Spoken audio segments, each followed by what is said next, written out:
Yeah. Soon, bro. Soon, TM. You know how it is. But we'll cover a lot in this brew actually. We have s- it's a very packed agenda. Like it's likely that we extend it a little bit longer than 1 hour, just because we literally have a lot, like a lot for real to chat about. So it should be fun. Should be fun. I'm not hyping it. I know I got killed today in general chat. Don't hype it. Don't hype it. We're just gonna chat about it, guys. We're just gonna chat about it. And Daddy. I think we have a party crasher today as well. Again, um, hijacking everything he can. I'm here to So go full hype. I mean, my level of excitement cannot be contained, but I bro, won't let you guys I almost got dampen murdered my live excitement. today, Michael. I almost got murdered live today, man. I got You, Jan coming for me, bro. you He's guys, you guys are my first line of defense. I sincerely appreciate you taking the bullets for us while we build world class product here. of course, man. Of course. I'm super excited about Sage Labs, of course, and I think everyone is gonna love it. It's gonna absolutely love it. Uh, so I think we can just get started here right now. So in case you guys are new, welcome to the Atlas Brew. The Atlas Brew is our weekly event. Happens every Wednesday at the same time here in the Star Atlas voice chat. And today we will be discussing about the economy behind Sage Labs. And we also have a couple updates from the man himself, Michael Wagner. And we also brought a couple images from the Sage Labs UI, but I'm not gonna spoil everything right now. Yeah. We will let it. We will do it when the time is right. But we have that today in the agenda. But before we get started, I want to introduce, as always, my two lovely co-hosts. First, let's start with Dominic Bain. How are you, my friend? Yo, I'm gonna say it today. I am super excited for the brew today. Of course, I know there's been some chatter. There's been some chatter, but I think a lot of the things we talk about, a lot of the things we show today, are gonna shed some light on a lot of the concerns that some people have. Sage Labs, I cannot wait for Sage Labs. I know it's a little taboo to hype things right now, but I really am excited. So excited for the brew. Excited to hear about Chris. Excited for the Sage Labs updates. So yeah, let's get into it, Bro, is that you dancing there in the Atlas Brew chat? I see bro. a GIF that says Dominic. Are those your moves, bro? Bro, I got some moves, man. Can we start with with Fox question real quick? That image he shared, Which one? uh, is that worth addressing? Dom's which one? debut, podcast debut. Oh no way, dude. Wait, I don't see that one. Where is it? I did an interview. I did an interview covering Star Atlas with Web3 Gamer. It was really fun. If you want to check it out, you can just look up Web3 Gamer Star Atlas on YouTube. But yeah, Drop I the was link, on there. bro. We want to Oh see your face. We want to Jesus. see you talking about Star Atlas, bro. That's what the people want. I'm That's over my here. I'm over boy. here representing the Oni faction. Look at That's that. my Look at boy. that. Look at that good looking boy. Yes, That's a sir. good boy, man. Yes, sir. So, Dom, if you have the link close to you, please drop it. And also, everyone who's listening, for chatting, we use the Atlas Brew chat. We don't use the one that is inside the voice chat. We use the one called the Atlas Brew. So it's two chats above. But now I think we can get into some noteworthy news. First, we wanted to give a shout out to the Hologram and AFIA for putting together the first Sage Labs sneak peek guides that they have been building just from listening to the brews and just learning, asking questions and everything. And they have been compiling that. So let's drop the link if we can on the Atlas Brew chat, Dom. Big shout out to the Hologram and AFIA. Guys, we love you and thank you for all the guides that you have been putting together because it really helps a lot the community and also all the new people that we will have joining to play Sage Labs. Massive. So I appreciate that a lot, guys. Um, I'm not sure if we posted the links, but Yeah, I I'm have it posting them here. right now. I just posted both of them.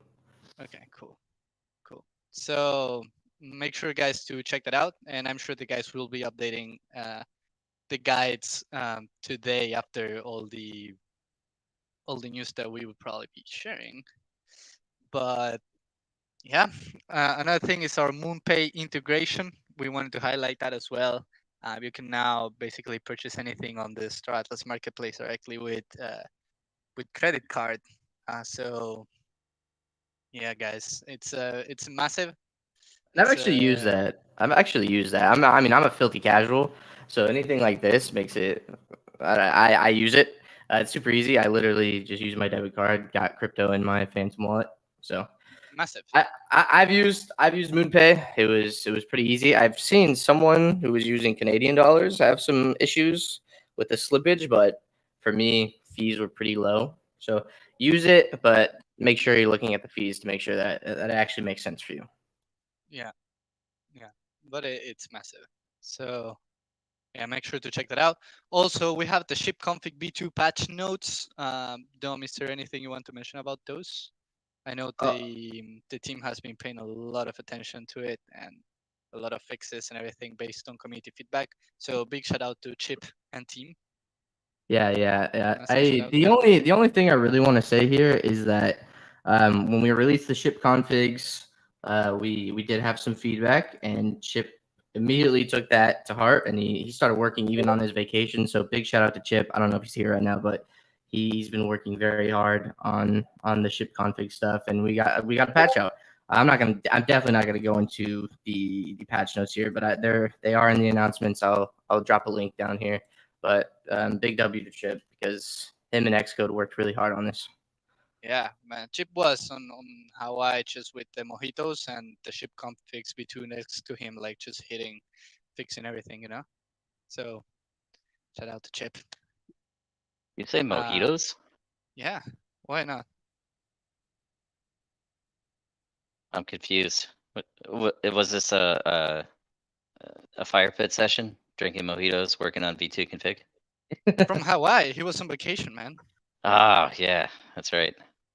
Yeah, No rest even on vacation. no rest. You have the mojito, doesn't matter. You have to do it.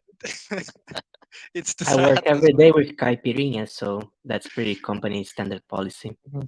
Yeah, yeah. That actually makes a lot of sense, Jose. I'm not surprised in your case. I'm getting a message that they drink Mai Tais in Hawaii. I don't know what that is, but well, cool. Then also, people, you have to vote for the photography career competition. So make sure to vote. Dom, do you have the link to the Yeah, announcements? Oh, it Trent. was Bahamas. It wasn't Hawaii. It wasn't Hawaii. It was Bahamas where Chip was. So yeah, Drinking Bahama Mamas. I love that, dude.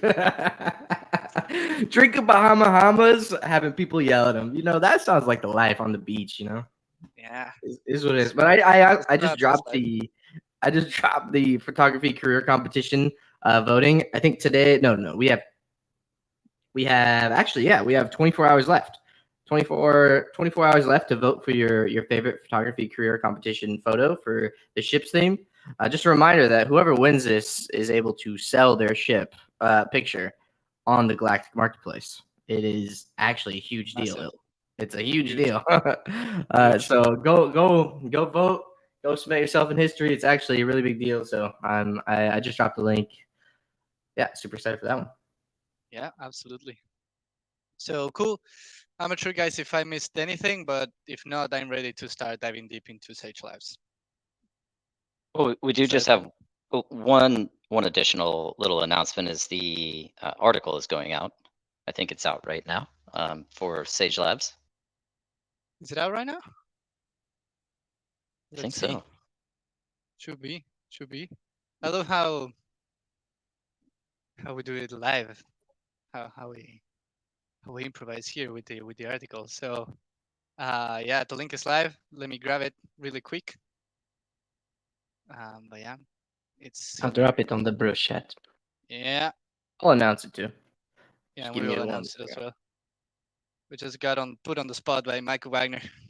We Well, I love it. told the guys I don't like an agenda, so we do everything live here, and I probably threw that way out of order, but that's how we roll. Absolutely, you did, but we still love you.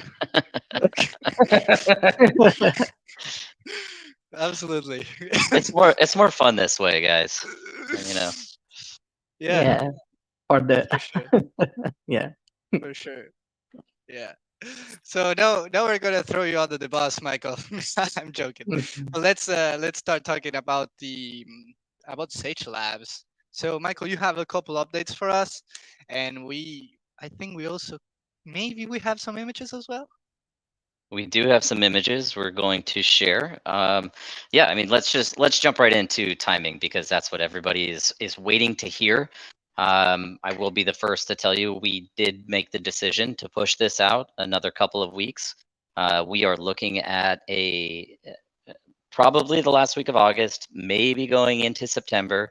We'll see. I just want to make it perfectly clear to kind of save the community team. Don't start shooting bullets at them right away. These are always estimates, guys. Always estimates. I don't know how many times I've emphasized that. We're giving you the absolute best guess that we have at the time that we share any information around dates. But with all that being said, what we are looking to release with Sage Labs towards the end of the month, or again going into September, is going to be 20 times better than what we initially outlined for you guys.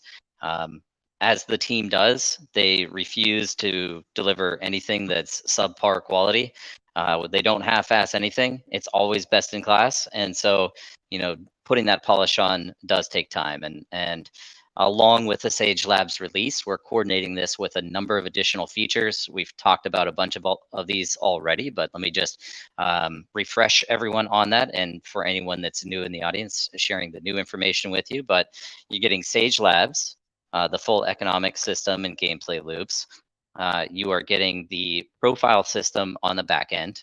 I did actually mean to check on this, and I'm going to check with the team while we're on the brew. But the new profile system is going to be the basis for your Star Atlas account going into the future. Star Atlas account is this permission system that allows you to not only manage multiple profiles, multiple wallets, multiple characters or avatars, but also establish permissions across those wallets so you can do things like use your ledger and still support auto sign of transactions, which we know is a major feature for convenience for you all, as we do advocate for using cold storage hardware wallet.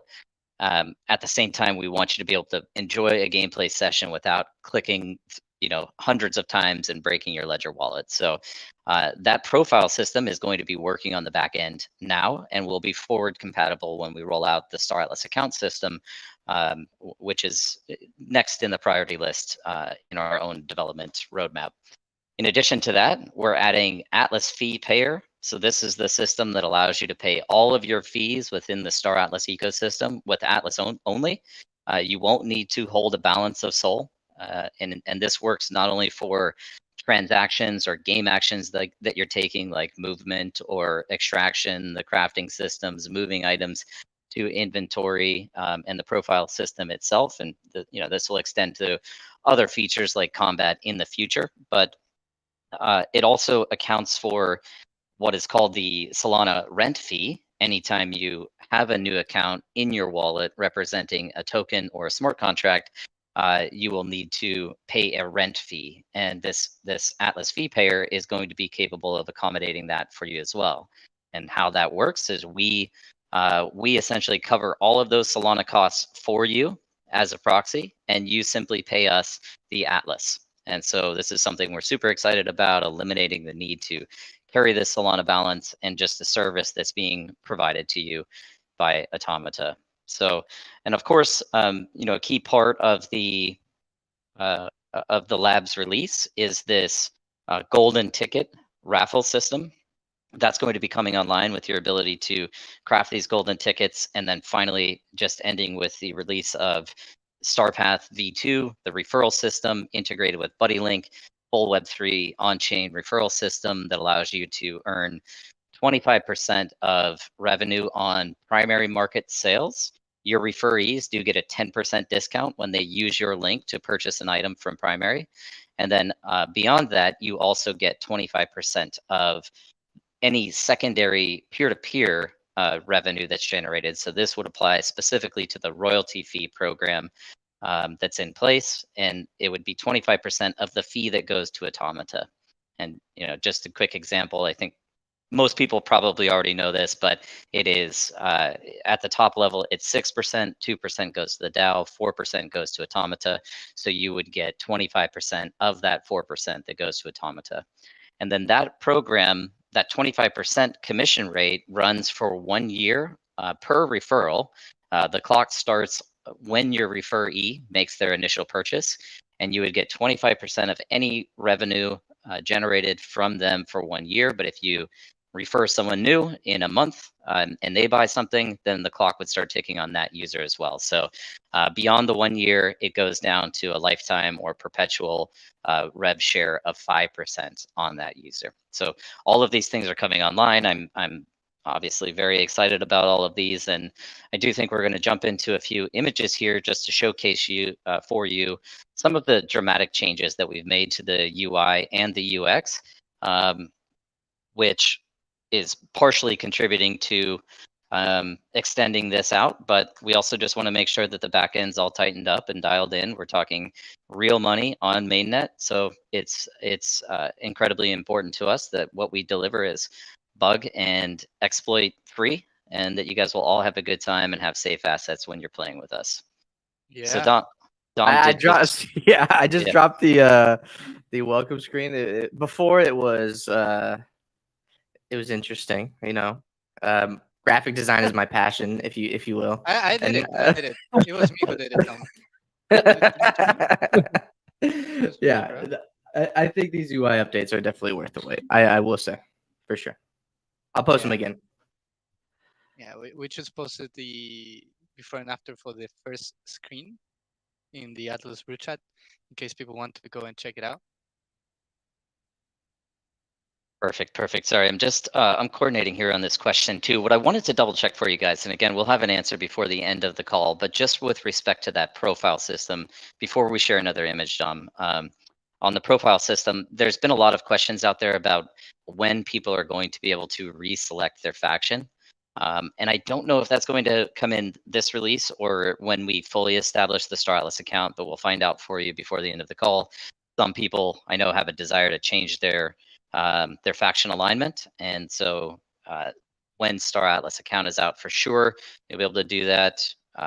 And actually just got confirmation that when you log into labs for the first time, well, we're 99% sure when you log into labs for the first time, you create your profile, you'll be able to reselect faction at that point. Very cool. Okay, let's jump back to the pictures because that's the fun stuff. So Dom, you already covered it, but this is the landing page. This is what you guys saw before, the image on the left in our dev environment, and then the new image when you're going in to select the particular game that you want to play and create your profile. All right, we're going with the next images. And I just want to say, if you guys thought we were only bringing the front page, you are gravely mistaken. Of course, we got you guys covered. Here's the next images. All right, so this one was partially leaked already, but there is a little bit of an enhancement that you haven't seen yet, which is the table structure at the bottom. But this was your dashboard. So when you're logging into Sage Labs, you're going to want an overview, a summary of where all of your assets exist across the entire galaxy. Obviously, it makes more sense given there's pretty considerable time constraints and time commitments to moving from one sector to another. And if there's not an easy way to track your inventory, you're left moving around just to determine what assets you have in what locations. So the creation of the map that you see in the top right, this is not interactive. I do want to be perfectly clear, but that was also never part of the original scope, as you can see it from the image on the left. With this map, you'll have highlighted where all of your assets exist. And what you hadn't seen before is that table at the bottom with the fleets, your resources, your crafting processes, your mining operations. a major quality of life improvement that we're bringing to Sage Labs that would not have existed is the ability to quick jump between those locations. Now, your assets can't quick jump between those, but if you are currently operating with a fleet on, say, Mud 7, as it's highlighted here, but you need to get to Mud 11, well, you'll know what exists at that location, and you'll be able to fast travel with your, call it your avatar, if you will, and go manage the processes at that location. One other Yeah. point I want to make here is that you're not able to manage all of the processes from any individual location. You do need to go to the star base where those assets exist, or where those crafting processes are taking place. But this is like the super fast way of being able to manage all of these operations across Gallia. Yeah, and also I just wanted to add that all across Gallia you will find a lot of lore as well. Every place you travel to, um, so it's gonna be Yeah. really nice experience. And shout out to Jose on that one. And also, uh, Michael, let me give a shout out to Jeff as well. I Yeah. see him in the audience, and I would like to get some W's in the chat also for Jeff. He has been crushing it with the UI design and really working extra hours to get this as soon as possible to the community. So, absolute legend. Let's get some W's in the chat for Jeff. Extra Uh, hours is an understatement, by the way. I don't Very think big shout out to Jeff. I don't think Jeff has slept in 3 weeks. He's been nonstop, guys, pulling together a ton of requests for us, even across marketing materials, but also working on this UI UX redesign. For those that don't know, Jeff is my brother. We often get in heated arguments, as brothers do, and he's been a major force to be reckoned with in some of the redesigns that we knew would take a little bit longer to get done. But he's also deeply experienced in UI UX design, and the net result here is going to be a significantly better experience for everyone. So big thanks, Jeff, for putting in all the extra time, man. Absolutely crushing it on these designs. Awesome. The better Do we have Wagner. more picks? Whoa, dude, the better Wagner? Oh, the better Wagner. Just kidding. Yeah, we have some more picks. I'm shooting the next one right now. All right, what do we got here? Okay, so the mud starting zone, again, management. This is when we start to get into a little bit more detail. So the previous image we showed was the dashboard. That's the galactic view of everything that's going on. This image here is once you get into any one of those specific zones, being able to manage, again, the different activities that you can participate in. That's moving ships in and out of a star base so that you can then leverage your crew in the crafting process. It's managing the hangar space. It's managing your inventories there. Again, just a major improvement to the way that looks and feels. And I did want to mention that lore. And Jose, you did an amazing job, man, pulling together some incredible lore. I don't know that we're going to make the lore all available on this first release.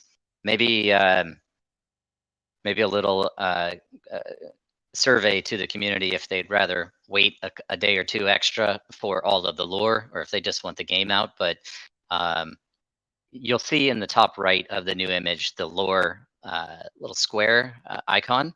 You are going to be able to click into that for every single zone, have a unique name for every sector, as well as unique lore for every one of those starbase as well. So Jose, amazing job, man, pulling that all together. Yeah, thanks, Michael. I think that lore is super important for what we are doing here. I feel it's time the community starts to feel inside the Star Atlas metaverse, and it adds another layer of gameplay ability for us. Like we can set quests that are targeted for activity in certain sectors. In the game, I think everything becomes more real and more immersive with the lore. So yeah, I think we are going to have lots of fun with that. Awesome. Yeah, Totally super agree. cool. I Yep. think it's super important for the immersion and everything. And I'm sure a lot of theories will be created from the lore. Absolutely. But yeah, we have One one more more. image. One more set of images before and after. Cool. I just want to say, like, the before and after is wild. I genuinely, I know some people are upset, and I totally hear you, and I totally respect that. But I do think the crazy difference between the before and after is worth the extra 2 to 3 weeks for sure. Yeah. I will say. Couldn't agree more. This is just getting slightly more into the detailed view. Once again, previous images were at the sector and the different actions you can take at that sector or in that star base. This is specifically a mining operations view. You can manage all of your different operations across that sector in this case as well. Once again, I think and had Jeff had his way, there would have been even more significant UX improvements. I think we found a happy medium that is more than justifiable for the extra time. That's my opinion. What you guys are getting here is going to be a high quality gaming experience. Could we have shipped sooner? Sure, we could have given you what's on the left today or tomorrow, but I think the investment in extra time for delivering this game is going to make it 20 times the experience with a couple of extra weeks. And I genuinely think that this is going to have some serious legs behind it. Now, we're still continuing work and we still have development going on for Rec, the WebGL 3D assets, but I could not be more excited about the impact that Labs is going to have right now. Awesomeness, awesomeness. We also know that some people here are waiting for a code for Never Alone. In case you guys are wondering, it is actually live, and the code is Labs Launch Sequence, and I just posted it. So you can get that into Zili and get the XP, guys. Get the XP. As always, it's time limited, so make sure to get that XP to reach the memories in Never Alone Mission 2. So All right, can I share just one piece of alpha from me before I sign out? I'm going to be hanging out. I'll be here for any Q&A, but I'm sure everybody wants to hear from Chris on the econ side of things, just given how energized that discussion was last week. But we did dial in with Chip and Giuliano and Chris this week, or it might have been last week. It was last week. The total point system that you're going to be working with for fleet configuration. Now, you guys will all recall we do not have the oh man, I'm totally blanking on the name of the leveling up and point system going into Sage Labs. And we also do not have the hangar nesting, thanks Chip, the council rank system. We don't have the nesting of ships going into hangar spaces when configuring fleets. That's going to be a feature that's in Rec or beyond. And so we have boosted the total amount of points that you'll have to allocate across any fleet. And that is going to be 145 points. Now you can still reference the point values of each individual ship using the Sage game manual. And just know that you'll have 145 points to work with on any individual fleet. Once again, though, there is no maximum cap on number of fleets, just a maximum cap on quantity of ships based on their point value within that 145 point scale. Cool. I'm sure Funcracker, the Hologram, and Intergalactic Herald took some notes of that. We'll get that into the guides for sure. But cool.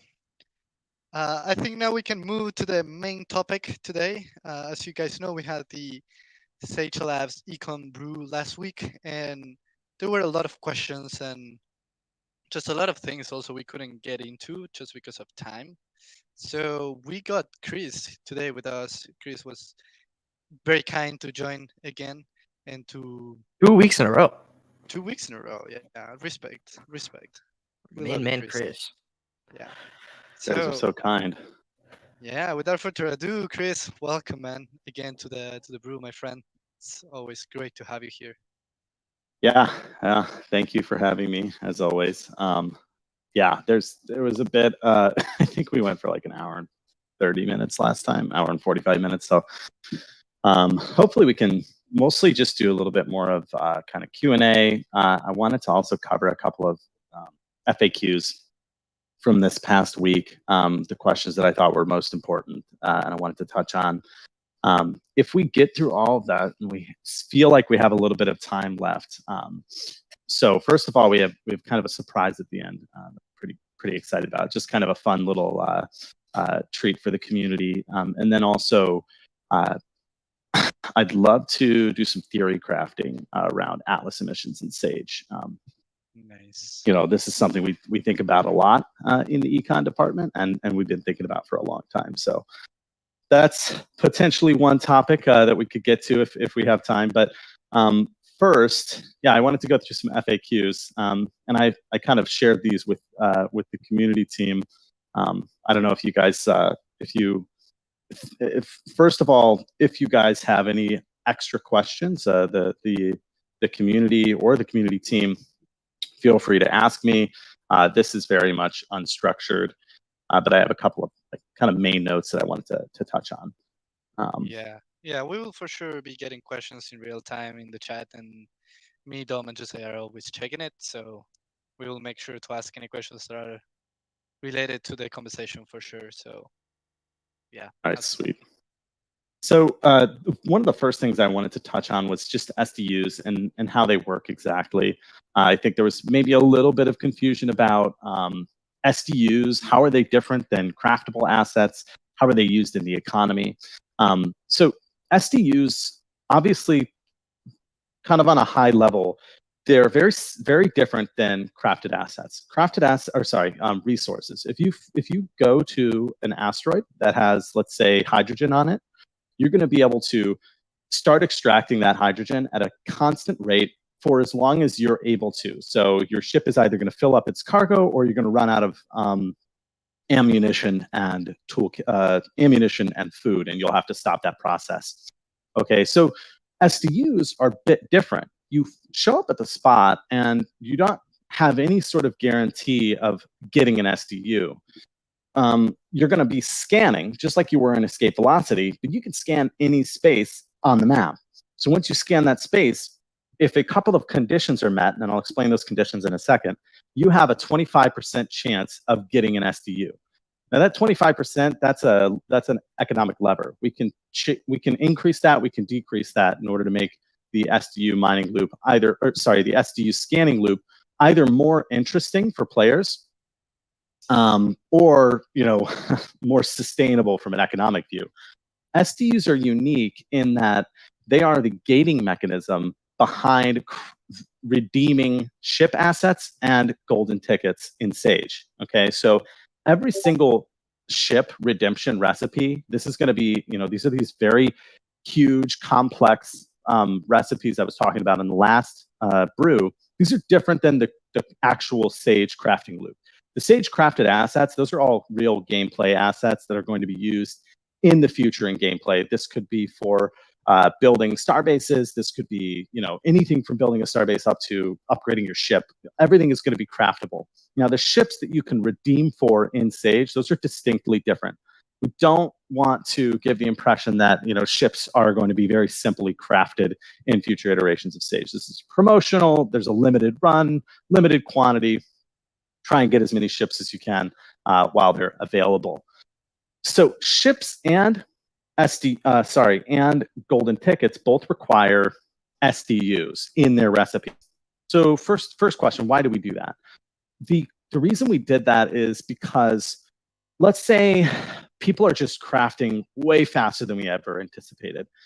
They're generating materials. They're operating 18 hours a day.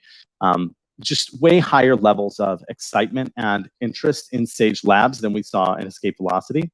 SDUs allow us to, using probability and a couple of other levers, kind of hard cap the amount of ships that can leave the ecosystem or that can be redeemed for. So if SDUs are required in every single one of those crafting recipes, we can kind of use those as a governor. Now, we obviously want to balance the whole economy so that there's not a ton of extra crafted assets sitting around. If, for every recipe that somebody completes for a thimble air bike if there are, half of that many SDUs available, half the required SDUs for a thimble air bike, we kind of have a problem. And it's going to be up to us to determine, is that a problem with game economy design, or is that a problem with the labor force? And I promised I wouldn't get into a discussion of labor forces today, but okay, I'm gonna talk about it in a little bit. I'll get into kind of a labor force and what the player decisions mean for the output of the Sage Labs economy. Okay, so I've kind of given you an overview of the SDU. What is it? Why do we have it? Now, we have it for this economic reason, but it's also a really interesting gameplay mechanic. So you can go out and you can decide to look for SDUs, especially if you have an efficient small fleet. So SDUs are, once you've found an SDU deposit, you end up getting a number of SDUs up to 10 equal to the size of your fleet. And this is the size of the ship size of your fleet, the aggregate ship size. So let's say you've got an extra small, an extra small, and a small. That's going to be 1 point plus 2 points plus 3 points. So that's 6 points. You're going to get 6 SDUs.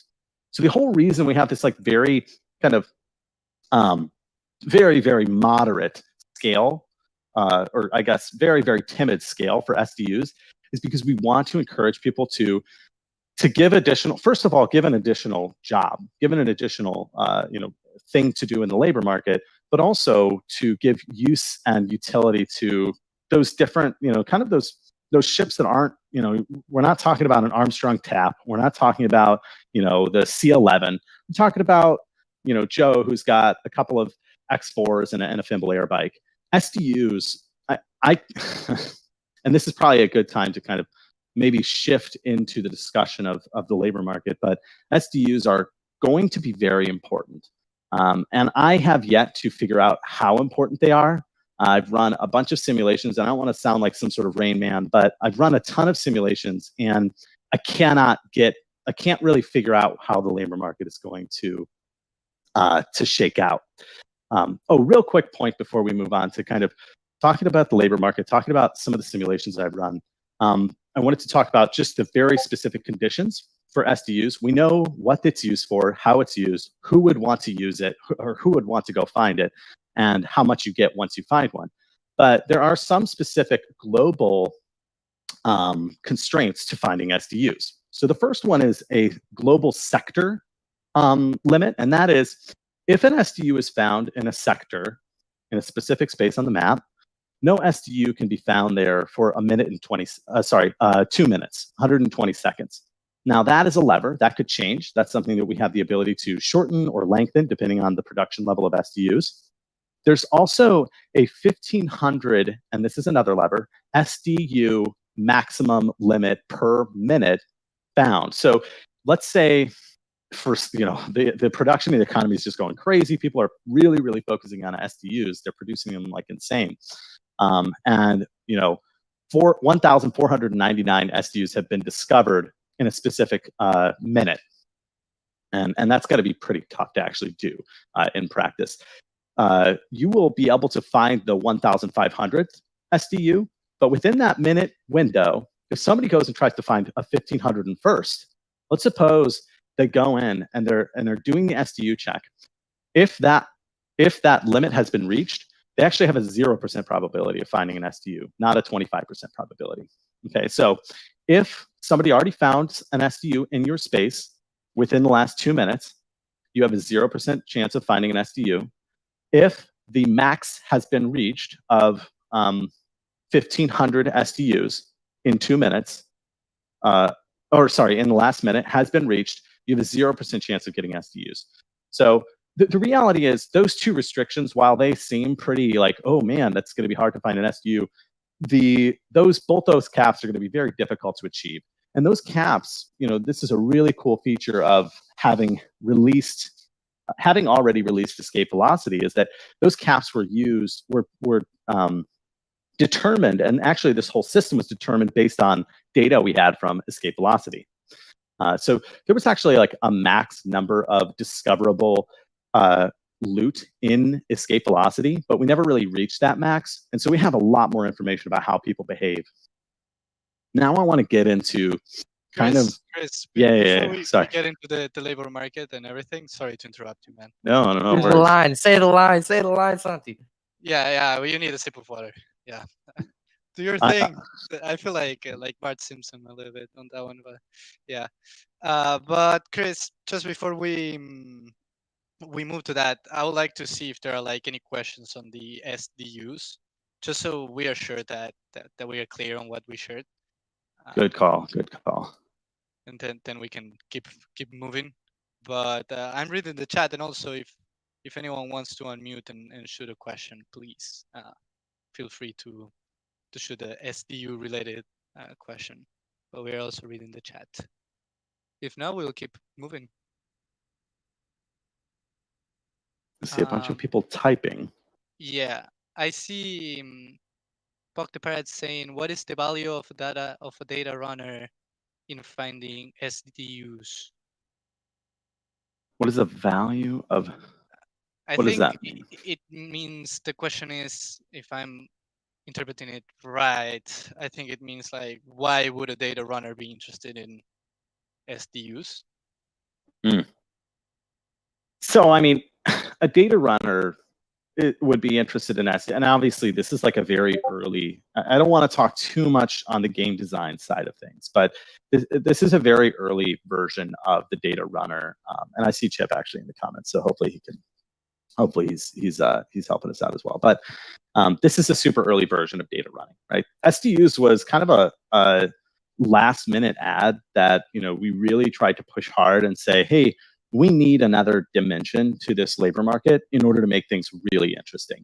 And as I'm studying this environment more and more, I truly think that was like a huge boon to this economy. It makes things really interesting. Now, what is it going to actually end up shaking out to be? What are the best ships? I think that's TBD. Obviously, as we move forward, data running ships that are specifically designed for like intercepting data, those are going to be more useful for this type of an activity, and we'll do the balancing appropriately to try and make that happen. Great. Real quick, somebody asked, is the 1,500 limit global across the whole universe? Yes. So the 1,500 per minute is a global universe level lever, and then the 2-minute like cooldown or whatever per sector, that is a global per sector. So when I say global, just like applies to all players, and then per sector. So for a specific sector, has an SDU been found in the last 2 minutes? If no, okay, you get a 25% chance of scanning. If yes, 0% chance of scanning of discovering an SDU. And then there are, of course, like your own personal fleet characteristics. Like if there's a scan cooldown, there's a time to travel. So you've got to like, if you try to scan before your before your scanner's cooled off, you're not going to be able to find an SDU. You won't even be able to execute that action, just like an escape velocity. Somebody posted the ship chart. That's perfect. Now, so you can kind of see this like fleet size required thing. The way SDUs are discovered is just on the actual size. So if you look at the left column of the like class to fleet size mapping thing that Chalden just posted, extra small is 1 point, extra small 2 point, small 3, medium 4, large 5, and so on. Right? We're not talking about their actual fleet size, which are scaled numbers based on like an exponent scaling. Okay. Cool. I see another one, which is, do SDUs expire if not found after X time? So here's the interesting thing about SDUs. Because the escape velocity item discovery program was not written on chain, we actually had to pre-populate those assets. And there are a couple of reasons for that. First of all, it was easier from an implementation standpoint because that was a Web 2 program, okay? Second of all, there was a huge kind of conflict of, there's like a moral conflict if we knew where those assets were. If those assets were queryable on the blockchain, for example, that's problematic. You just go to the location because you know where it is and you go and discover the asset. With SDUs, they don't pre-populate. You just show up to a space that meets the qualifications. If all the qualifications are met, you have a random chance of finding an SDU. So there's no expiration date on these things. Nice. Nice. One of the first points I wanted to point out, and kudos to the community for kind of bringing this up. We had originally said SDUs don't really need a weight, but the idea that you could have infinite number of SDUs on board seemed kind of sketchy. So we did decide to go with a small nominal weight for SDUs on the ship. So you will have a limited capacity on how many SDUs you can scan for. No big deal there. And honestly, Chip, did we end up having a food cost for SDU scanning, or is that not in this version? I don't know if he can answer in the chat. Nice. Put He it says Chip no. on the spot. Well, he's active. He's sitting Yeah, there. yeah. He Okay. signed So up no, himself. so this is a free action. Now, the real cost of SDU finding is going to be traveling, getting to and from, a location, scanning a spot, and leaving it, and scanning a new spot. Okay. So that's pretty much everything I had on SDUs. I think Hey, Chris.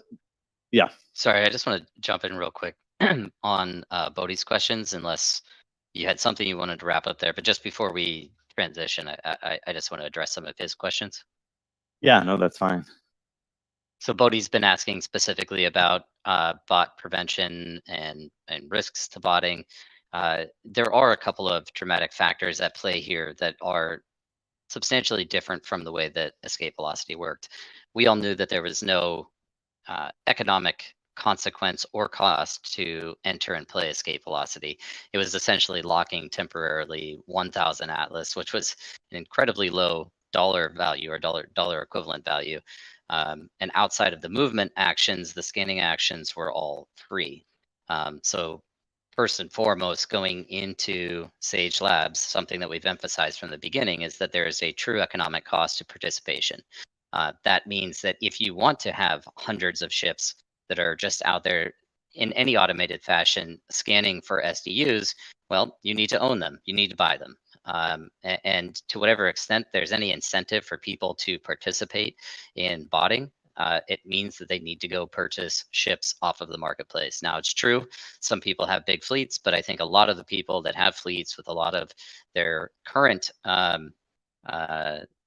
allocation to these smaller ships will see benefit in using those directly in the crafting process. I think most of the legitimate players in the ecosystem today with these large fleets, again, are going to see far more benefit by participating in the extraction and crafting loop than by participating in the SDU loop.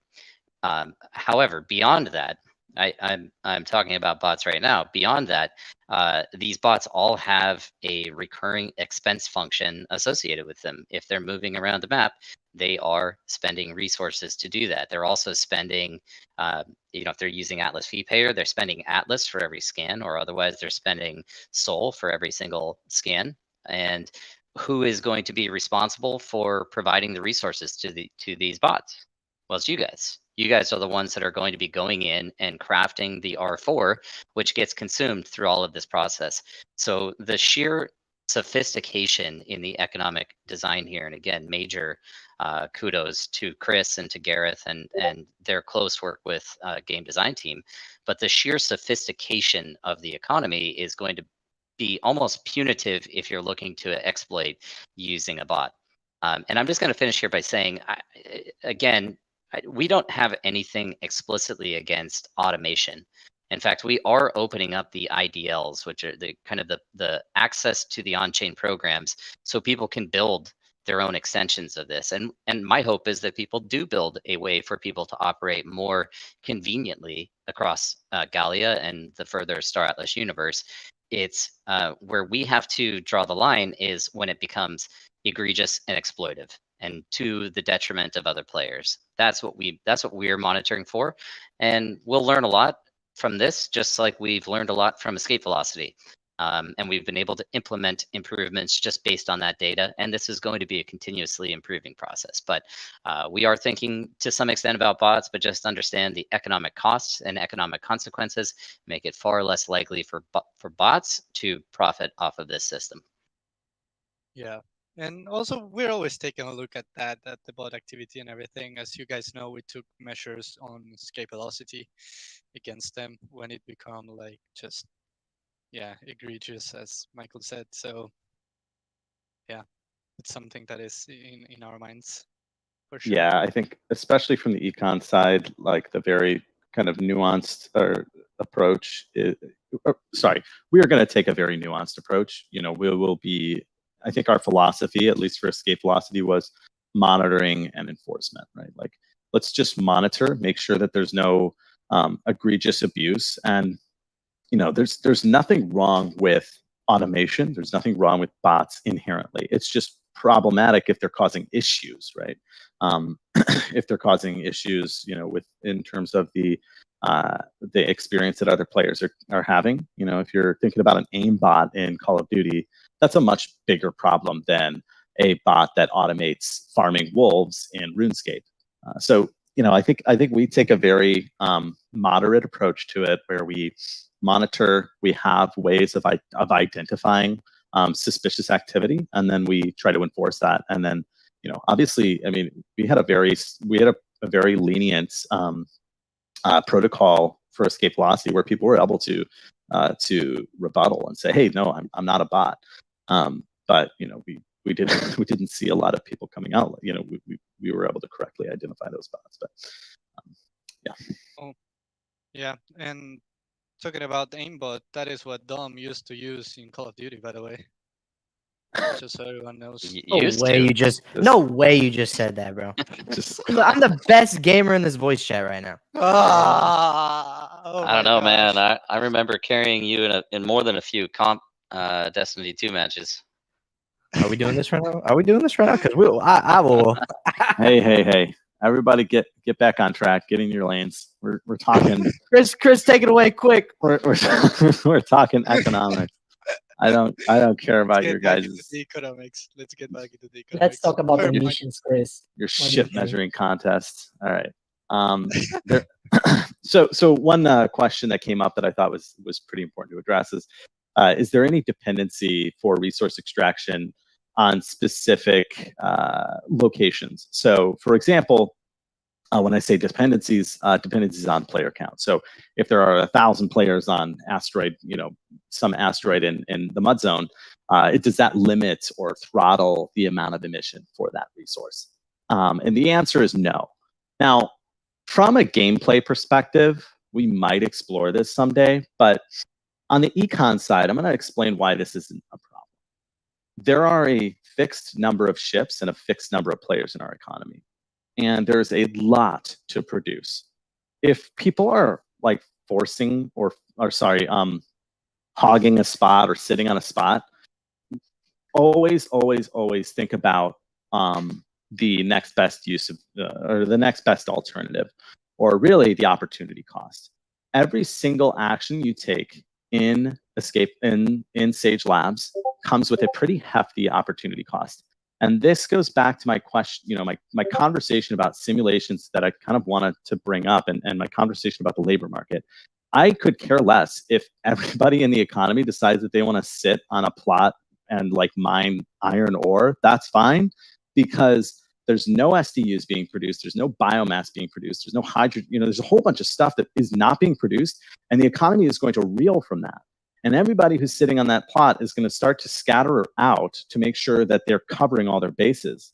Okay, so every time something becomes problematic in one dimension, or I guess every time somebody, you know, the economy over-focuses on one dimension, that's not breaking the game. It's just creating some sort of scarcity or some sort of issue in another part of the economy.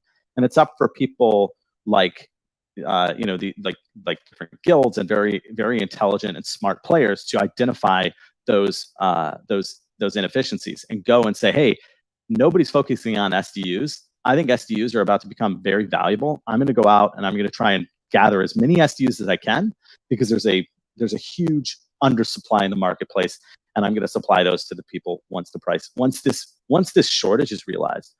So for now, from an economic lens, there's not really an inherent issue with unthrottled resource production because of the opportunity cost. If we had unlimited ships and we had like anybody could spin up 1 billion ships, then it's problematic because then the entire economy can do everything that it needs 100%. But we don't have that. And there's costs associated with everything. And then, of course, there is the final kind of production side of this. The closed loop that we incorporated into this version of Sage is the ship redemption and golden ticket. Okay, so that is kind of how we close this economy loop. Without that, the economy loop is not closed. There's just production and there's no consumption. But with that loop, there's consumption. And if people decide to start hoarding resources, those assets are going to become even more valuable. And so, people are going to start to sell things for more expensive prices, and then people are going to sell that kind of like those hoarded resources into the marketplace. So there's always going to be a market. There's a closed economy loop. We shouldn't see any if we see blatant exploitation, we can try to address that on a case-by-case basis in terms of, oh, hey, actually, there's kind of a loophole here that we didn't identify. But no dependency or kind of throttling of resources for resource extraction. Okay, good. No question. Just praise from Rome, from Zamsor. That's my favorite type of question. It's just boosting my ego. Okay. Yeah, they're waiting for the analogies, man. I'm just putting that pressure on you. Where's the rat? Where's the cheese, man? I've got an analogy. It's not a very exciting one. I wanted to really quick address how does crafting work exactly, some of the idiosyncrasies there. There's been a bit of confusion. I just wanted to kind of go through it, lay everything out. So real quick, with respect to crew can divide crafting time per crew member proportionally to the number of crew member, only to the point of the minimum crafting time. So the example that we've had is like, okay, you've got, let's say you want to craft 100 food, and you've put your biomass in to craft the 100 food, and you have one crew member devoted to that crafting recipe. Food takes 1 second to craft. So that whole crafting recipe is going to take 100 seconds because you have 100 food. If you add 2 crew, it's going to take 50 seconds. Okay, so 3 crew, it's going to take 33 seconds, and so on. Once you get to 100 crew, it's going to take 1 second for those 100 assets to craft. Now, what happens if you add 101st crew? Does that reduce the time from 1 to less than 1? No, it doesn't. The minimum amount of time that a recipe can take is the minimum amount of time that specific recipe per asset can be crafted in. So my advice, never commit more crew to a recipe or to a crafting process than actual recipes you have. So if you've got 50 recipes in there, 50 copies, I suppose, don't put in 100 crew. It's not going to make your recipe craft any faster than if you had 50 crew in there. Take notes, guys. This is some real. So that's kind of the crew thing. Now, in terms of the actual crafting process, there's been some questions about timing and if I stop and if I leave, what happens. So all extraction and crafting processes start and are only stopped when one of two things happens. First, if your ship, for example, you're extracting, runs out of fuel, runs out of food or ammo, the process will stop, and then whatever you extracted will get put into your bay, into your cargo. Or if you actually choose to stop the process, that'll stop the process. So an analogy is the Minecraft oven. So you can stick the materials into a Minecraft oven, and it will keep going until one of two things happens. You either take the fuel out of the oven, and that will stop the process, or it runs out of fuel and it stops the process. So those are two ways that you can stop. My understanding from the engineering side of things is that as long as the process has started and let's say you've got a crafting process that's going to last 100 minutes or maybe 1,000 minutes, and you say, okay, I'm going to go cook breakfast or something. You can leave the computer, you can log off, and that process will finish and it'll be ready for you when you get back. That's my understanding of the blockchain side of things. If there's a blockchain engineer here who could yell at me if that's wrong, please do so. But that's the last last thing I heard. Okay, so that's kind of the processing. It works like a Minecraft oven. I think I'm happy with that. Any questions on crafting, stuff like this? I see a few Oh, people. there was a question. Do we need to separate our crew from our ships, or is that automatically going to happen? That's probably more on the game design side, but you're going to have kind of an allocation of ships that you can use when you're at a starbase, and you can commit them to different processes. Now, you need a minimum of one ship to actually fly a ship around, or sorry, one crew in order to fly a ship around. I think that's kind of the basic functionality in Sage right now. So let's say you've got a commander that has a ton of crew. Yeah, okay, so Chip says you need to disband your fleet first to have the crew available for crafting. So you basically have to commit the crew, and then you do need one crew to fly your ship around. So my guess is that most crew are going to be committed to crafting. Again, a little bit more on the kind of game designy side. There was a question further up. Chris, how will passenger module bonuses affect fleet crew crafting bonuses? That is a good question. I don't think there's anything in this version. I could be wrong, but I don't think there's anything in this version of Sage Labs that is going to have that particular bonus take effect.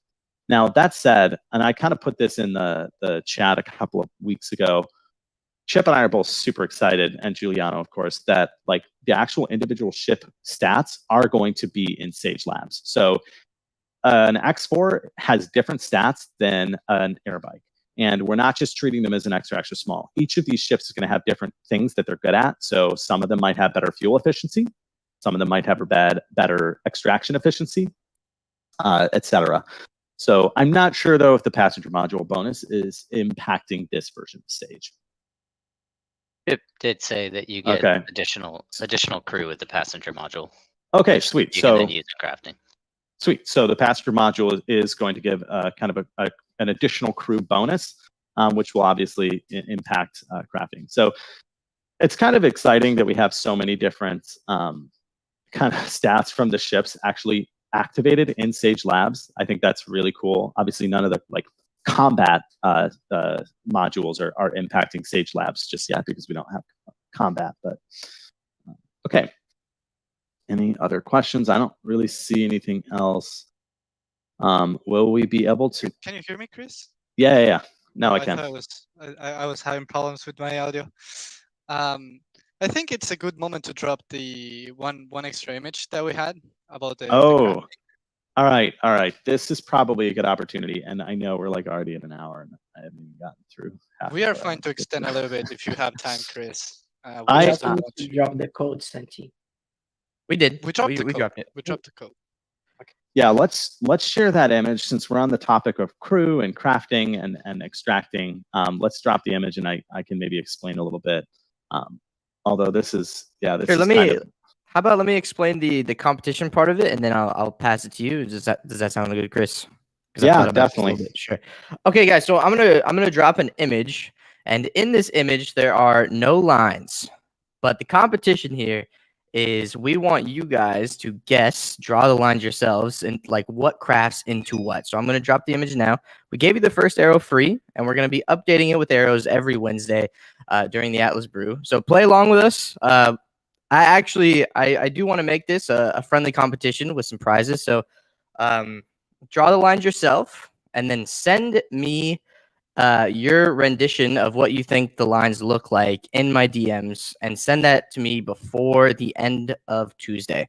That will be your official submission. I'm doing this all manual, baby. You asked 200 people to DM you, bro. Like you realize what you just did. This is all manual. This is all manual. It's no, it's okay. It's totally worth it. Totally worth it. It's gonna be a I fun think time, guys. we start a channel. I think we start a channel, Dom. It will be It, healthier it, for it you might as well. it might be a channel. It might be my DMs. Who knows? The point is draw your own lines here. We'll be updating it with more and more lines as the weeks go on, leading up to the end of August. It's good. Like I said, it's gonna be really fun. Guess yourself. We can play along together, and it's a good way to reveal what crafts into what. So, anyways, with that out of the way, I'll turn it back over to you, Chris. But the image is posted. Yeah, I mean, I think this challenge is like too easy. Especially, I think we should have like thrown in some bonus materials that don't exist in Sage Labs. Scrambled everything. But you guys can participate in this very simple, very easy competition. And I'm just kidding. No, I like this. I like this. This visual is super sweet. This is another one of those things that's been done by Michael's brother in the last Shout out to Jeff. This is literally like 8 hours ago. I think we asked him to do this. So, but yeah, this is a sweet visualization. It gives you an idea of the different types of assets. This is pretty much all the assets in Sage Labs that can be found, that can be crafted. SDUs aren't in here, but SDUs are kind of a separate gameplay mechanic. Yeah, it's not a whole lot to say. I think all of the crafting recipes are in this visual if you connect the lines.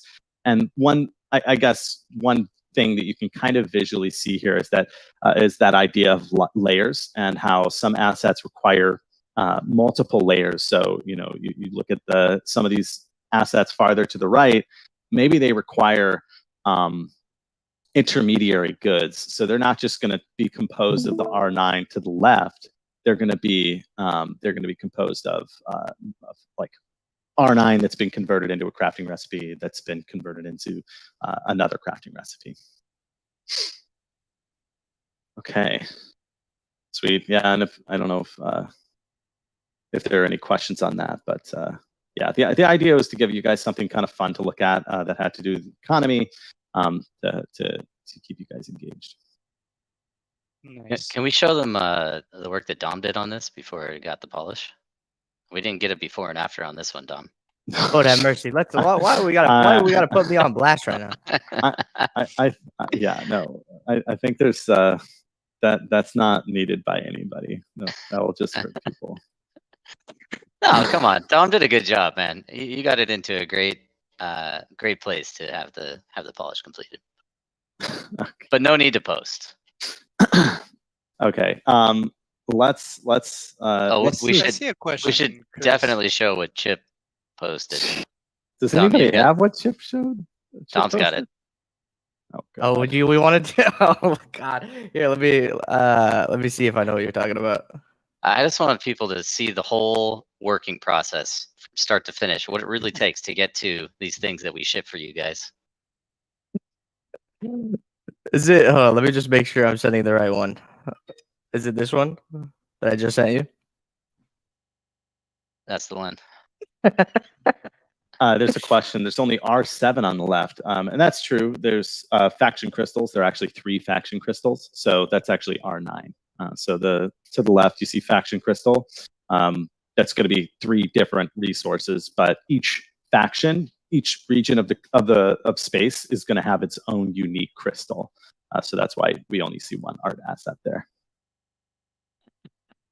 So guys, less than 24 hours ago, we had this image, and we turned that into the full competition plus infographic for you just overnight. That is awesome, man. This turned into my shitty Photoshop skills, and then it turned into Jeff's amazing Photoshop skills. Shout out to Jeff.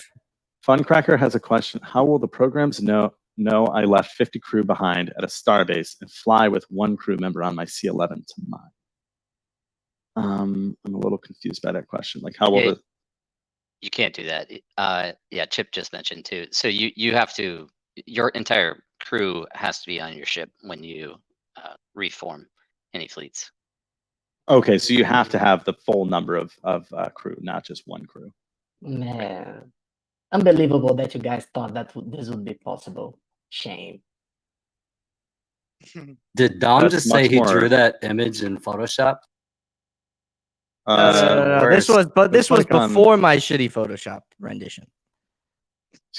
There's 3 stages to this. There's levels to this. Crafting is going to be even more brutal. So this is perhaps a good opportunity to talk about opportunity costs and specialization and trade-offs.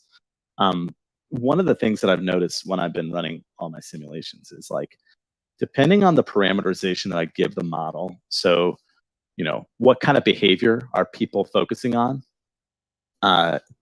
The outcome is just wildly different. So if people start to focus too much on one resource, then it creates a pretty significant hole in the market. So for example, like I started to run some, so you have kind of 2 layers of this economy.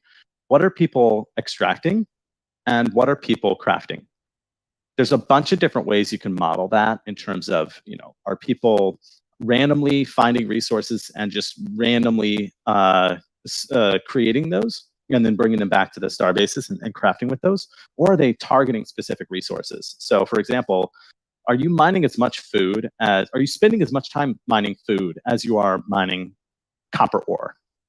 And so what I do is I run different parameterizations to kind of vary the degree of intensity by which people are mining each of the different resources. So this involves giving each resource kind of a preference weight for the environment. And basically, I cannot have this chat open while I'm trying to talk. Oh my gosh. No way.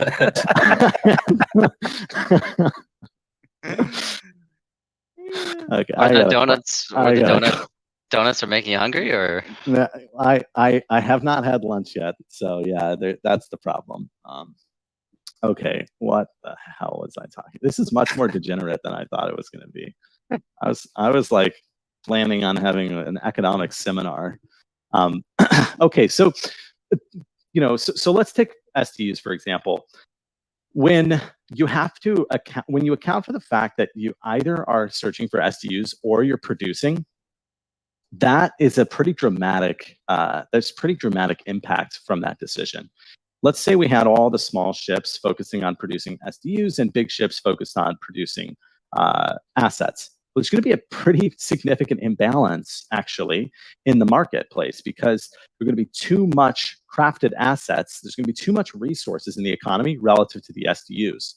So what you're going to actually probably, I have no idea, and this is partially speculation, but you're probably going to end up needing to, it could be worthwhile to use your ship that might have an absolute advantage at mining, but because of the imbalance in the economy, it has a comparative advantage in finding SDUs. What do I mean by that? You can have an absolute advantage in everything. You could have one ship that's best at creating every single asset in the game. It has the best crafting abilities. It has the best traveling ability. It has everything. It's the bomb. That doesn't mean that it is going to focus on every single thing in the economy. It means it's going to focus on something that it has a comparative advantage of. And that means it could be the case that because of this imbalance, its comparative advantage is actually in finding SDUs.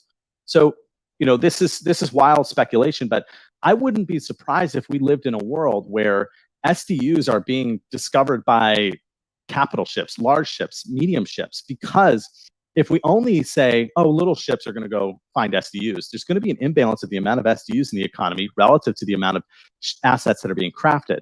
So when you go and try to do your redemption for your golden ticket, you're going to say, I've got a lot of this resource, but I don't have enough SDUs. And what's that going to mean for the economy, the macro economy? More people are going to start putting effort into SDUs until that deficit is met. And in the meantime, the price of SDUs is going to go crazy. Now, this could go the same way for every single resource in the economy. It just doesn't have to just be SDUs. I could be talking about copper wire. I could be talking about radiation absorbers. I could be talking about anything in the economy. The point is, it's going to be up to the player base to create this vibrant and efficient labor market. Focus on the important things. Focus on what's lacking in the economy right now, and go and do that thing, and try to be clever in your decisions about what you're going to do. This is a labor economics question. This is a macroeconomics question. And ultimately, the market is going to lead us to the answer, right? If all of a sudden the price of SDUs goes up, everybody's going to start producing SDUs. If all of a sudden the price of crystal lattice goes up, everybody's going to start producing crystal lattice. Now, as the game economy designers, we want to make sure that this is fun.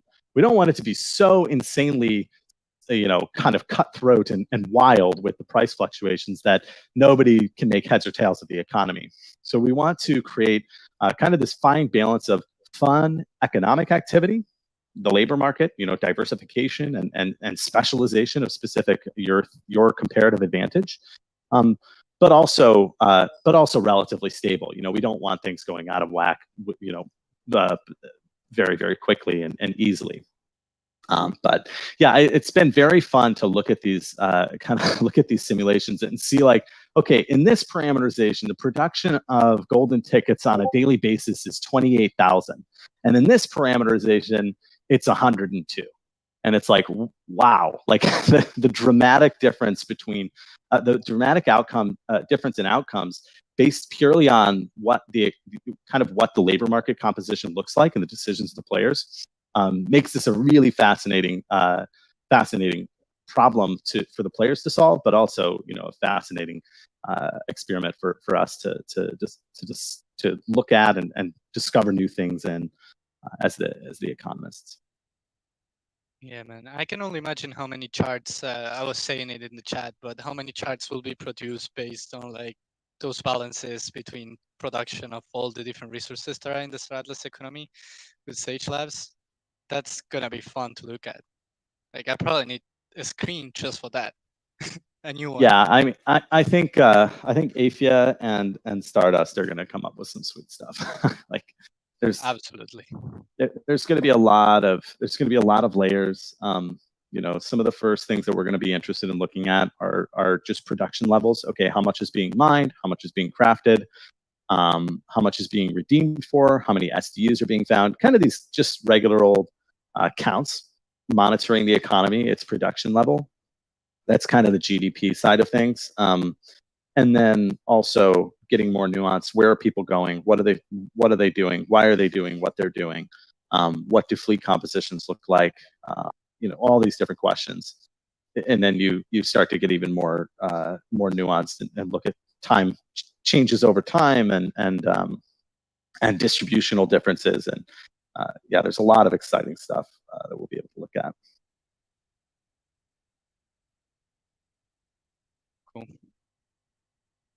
Cool. I'm not sure, Chris, if you want to cover anything else. I know there was something about the Atlas emissions. I don't know. So that's a can of worms we can open if we want to. We got through pretty much everything. We answered a lot of questions. I'm pretty happy with what we got through. There was the potential to kind of just theory craft about early implementation of Atlas emissions in Sage, and that would kind of be like transitioning from Score to Sage. Let's see if the chat wants to hear about this or not. Like, I want to see if the guys in the chat think we should get into this for a couple of minutes, probably 15 more minutes. Okay, I think the answer is pretty clear. For an hour, people are saying. Have they ever said no? I see one no. I see someone said no, not now. Okay, that's no. I see a bunch of no's. No. No, we're getting no's. Oh man. Nah. But I'm taking them as yes. I'm taking them as yes. We got like a chunk of no's. No to no. I think that's a yes. They're just no. We have not said they no. They want to hear it. It's reverse psychology. Okay. So here's kind of the very first. So one of the reasons I think this is something I thought would be fun to talk about is really just to get a thermometer or a gauge on the community's feelings. Now, the full Atlas emissions kind of system within Sage is going to involve the loyalty point system, and it's going to heavily rely on a player's interest in their faction. So how much did you contribute towards the Mud faction in the time, in this season? How many star bases did you blow up? How many other enemy players did you blow up? How many star bases did you build? All these kind of like faction-driven mechanics. What was your participation level in those? And then from there, you get rewarded with Atlas. Now, what we want to do, one of the things that we noticed when we launched the R4 economy was just the kind of the success of it, and the fact that people were just very hungry for that, very excited for that. And it was also a really fascinating instance of truly our first labor economy, which was escape velocity. And that's not the most interesting economy, but with the launch of Sage Labs, we're going to have a whole economy for R4 and many other resources. There was one kind of concern that I think was expressed in the chat over the last week about R4 prices and R4 in score. And I wanted to, keep people rest assured, like you're going to have plenty of opportunity to produce R4 in Sage. And the production level of R4 in Sage, at least at this point, is going to be substantial. So I'm not too worried about the score R4 economy going forward. That said, I want us to get put our hats on and think about what does the Sage economy look like with respect to Atlas, and with respect to our ships. The only reason faction fleet needs to exist once we've launched Sage, once we've launched R4 loop, Atlas emissions, all this different stuff, is really just to keep people engaged in the environment. We have a whole bunch of we have a diverse group of people in our economy, and we want to make sure that they're all happy. We assume that everybody who's in our economy has an interest in playing the ultimate game of Star Atlas, whether that's Sage or the UE5 game. But we also understand that economics move slowly sometimes, and people with maybe huge fleets in score are not as eager to move their, maybe they have like 5 commanders. Maybe they're not as interested in moving these giant ships into Sage right away. So we want to be sensitive to that. But what we think is a really cool way of introducing Atlas earnings into Sage is actually through the redemption program. So we would just add a line to the to the redemption table. So right now there are a couple of ships. There's a CSS plot. There's some different things in the redemption table. There's a golden ticket in the redemption table. We're considering essentially adding a line to that redemption table that in one way or another comes in the form of Atlas. Now, there are a bunch of different ways we can do this, but what it does is it allows people to say, whoa, I not only am producing assets and potentially earning in Sage through my asset production and my STU production and my crafting, but I'm also just straight up getting Atlas.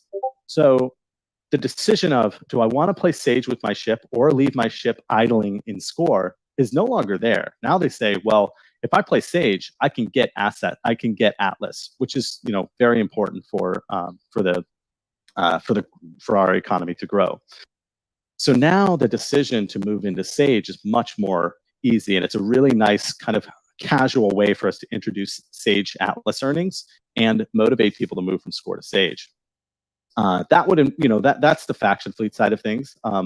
The claim stake side of things is not as developed. So in Sage, so we don't want to shut down score completely because we still have claim stakes sitting in there that don't have functionality. But ultimately, we want people to start thinking about Sage as the main use case for their ships. We want people to get away from thinking of score as their main use case.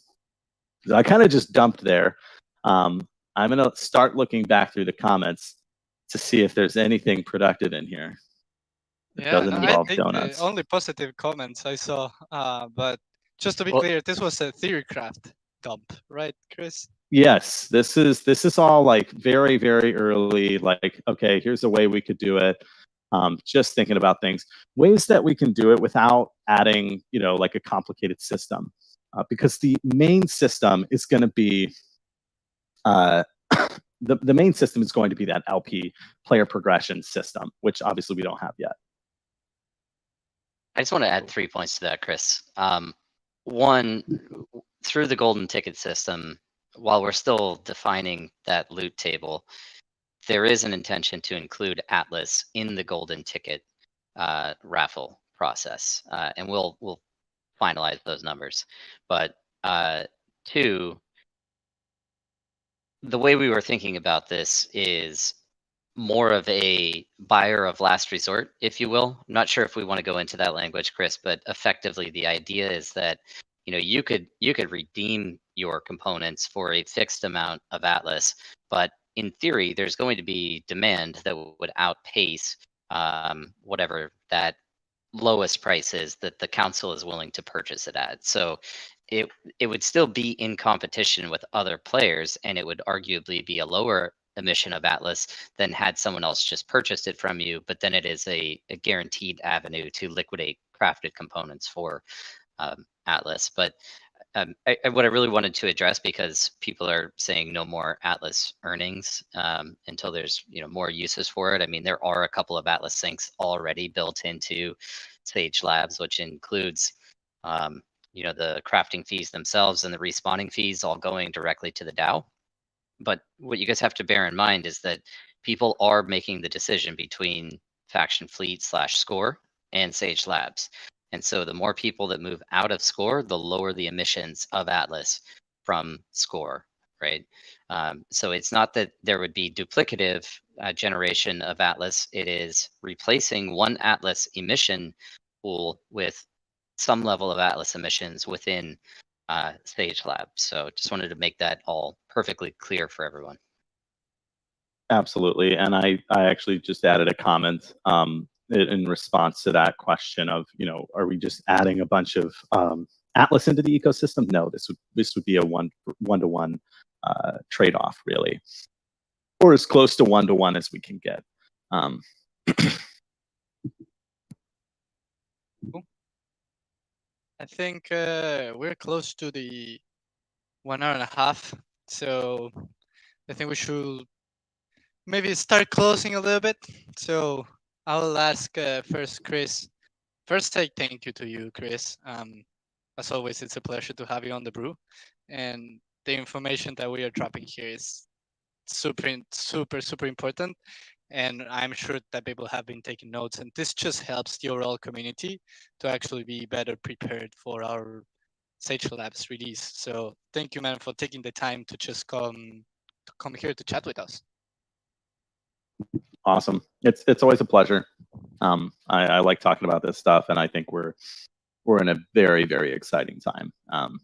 It's just been very interesting to see. I'm sure at this point everybody knows how the market is looking. Like, it's looking very good for ships because ships are now this valuable gameplay asset that people want and they want to engage. So it's really cool to see. Yeah, it's really cool to see the kind of like macroeconomic response to everything that's going on. So yeah. Yeah, man. Yeah. And see it in real time, like as well, like the community just also being part of it, being part of the whole development process, even going as far as theory crafting things that we may do. I think that's massive. So yeah, thank you for sharing that as well, man. And I think I say thank you for myself, but I say it for the whole community, man. Everyone really appreciates you taking the time to come here. And same goes for Michael Wagner as well. So Wagner, thank you, man, for joining as well. Oh, I know it hurt you to have to say that, but no, I have to. I need to keep my job. I always enjoy spending time with you guys. The brews have been fun the last couple of weeks. I've been happy to have been able to join. Man, I don't want to get accused of hyping stuff up, but I do have like one cool piece of information that I think would be fun as a way of closing this out, but I don't know, man. I don't want to get people too hyped before we dial it all in. So Just do it, Jesus Christ. Just do it. Yeah. Enough You with the want pomp to and do it. It's a circumstance. typical. I have a secret, but I can't tell you. Just do Yeah, it, yeah, bro. yeah. What is it, man? all right, well, so Chris is well aware of this, but we've been working through the redemption formulas. Now, I do want to emphasize here, you're not actually crafting ships in Sage Labs. You're depositing these components and materials that you've crafted, and the faction is rewarding you with a ship. So think of it more as an exchange of components for this reward from the faction. In the future, we'll have extensive blueprints and ship crafting come into effect, but that's not how it works today. But as we were discussing this, we did think about a fun way to introduce some new ships. I won't share what the specific ships are, but we're thinking 2 or 3 ships that will only ever be craftable. I'm saying craftable, but again, redeemed. They'll still be subject to the same. Well, one, they'll still be categorized as Gen 1 ships. So, like the ships that you guys are buying on Primary today, those are Gen 1 ships. In the future, when crafting formulas come out and you're able to craft new ships, any user-generated or crafted ship will be Gen 2 or later. These will still be considered Gen 1 ships. They will be subject to a maximum total supply, but we will never sell them. They'll never be sold by Automata into the market. So the only way that they can be created or brought into the universe is by having players use these formulas and craft them. So Huge. Yeah, what kind of ship? What ship can I redeem these for? Give me one. Come on, I'm trying out here. You want one? You want one? Let's see. One in the chat if you want to see. If you want to hear one. Oh yeah. Who? I can't follow this, but I think it's one. I think they were in. Oh my gosh. All right, so I'll do you one better. There is a large fighter ship that we're looking at releasing alongside this, and I'll just have you guys know there's only one large fighter class ship on the market today. That's the Ogriga Thripid. But the name I will share, we've already sold the first version of this. It's the Fimble Mamba, and we're looking at making the Mamba X the crafting exclusive as well. Ooh, nice. Let's go, dude. Let's go, man. Are you sure it's not the Fimble Swag Mobile? Swagmobile. That's the Swag Mobile? That's end game content. You guys weren't supposed to share that. And dude, look at that thing. Oh, right there. I'm not sure how they got it, man. That was ultra secret. Man, that's pretty crazy though. You could redeem resources for a exclusive ship that you can only get through Sage Labs, and we will not sell it. Is that all right? Well, Yeah, that's so what I'm going for. And I mean, it is race conditions, right? Because it'd be first come, first serve. Let's just say the total future supply would be 100, a random number, but just say it's 100. Well, the first 100 people to redeem their component formulas for one of these ships gets one minted. Once the 100 are gone and they're fully minted out, then that would just not be an option anymore, because these are not blueprints. This is not crafting ships. This is a redemption process. Can I push my luck and see how many Fimble Mamba X's there are, or is that something that we should wait for? I don't even have the number on that right now. I'm sure we could give you an estimate, but we'll publish some more information about it later. Cool. Cool. Exciting Cool. stuff. Yeah, that was some alpha right there. But also, guys, for the challenge for the crafting recipes, make sure to post it in the new channel that we created called Sage Labs Crafting Challenge, which is right below the Atlas Brew one. So we don't just kill Dominic with DMs and yeah. So we just created that channel just for that. It's temporary, so make sure to post your pictures in there. Nope, he said DM me. Okay, anyone who wants to DM Dom, DM him, but also post it there because it's not gonna count if you don't post it there. Please don't DM me anymore. It was a mistake. I didn't mean to. Okay, cool, guys. So anything to close, Dom? Dom, Jose, Well, yeah, and just send Dom Michael? just send Dom a DM if you want to know the name of the other ships. Oh my I'm gosh. joking. I'm joking. We're not man. sharing it. We're not sharing it. I mean that's basically he approved me. He approved me, by the way. Everyone heard it, right? Yeah, but you don't even know what they are, man. Oh, I know one of them. Oh, I know one of them, and I have the perfect thing for it. Oh man, That's funny. cool. We just destroyed Dom's DMs, so GG's Dom. But I feel like this is a good way to close the brew. As you know, you can also go now to Sealy and claim your XP from the quest. The code is Labs Launch Sequence, and it's pinned in the channel. And make sure to participate in the crafting recipes challenge by sending your picture in there. But other than that, I feel like we can close. Oh, also make sure to come to next week's brew. It's a TBD, but we are very likely going to chat a little bit about the lore that is going to be going into Sage Labs. So if you're interested in getting some insights into the lore for Sage Labs, we'll probably add more stuff to that brew because there's a lot that we have to chat about. But if you're interested in lore, make sure to mark as interested in the event that I just shared in the Atlas Brew chat. So we will see you next Wednesday. Um, Nothing else, I think, on my end. If Michael, Chris, Dom, anyone, Jose has anything to say, No, I if not, we can actually close. I think it was a really really good brew. Appreciate Michael, appreciate Chris, appreciate you guys coming. Like Santi said, we made a Sage Labs crafting challenge Discord channel.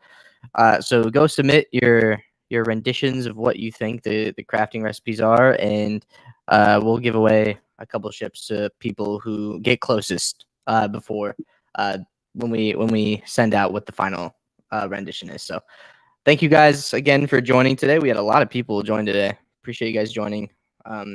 Once again, just thanks to my co-host too. I feel like I don't thank you guys enough. Yeah, right. That's true. That's probably true. Nah, joking. But also make sure to go and like and retweet the tweet we just posted from the community account. 250 people in today's brew on a Wednesday in the middle of the week of the day. So make sure to go like and retweet that one. But with that said, see you next Wednesday, guys, and thank you all for joining. This was the Atlas Brew number 75. Ciao, ciao. Cheers, guys. Cheers. Thank you. Hi everyone. Thank you.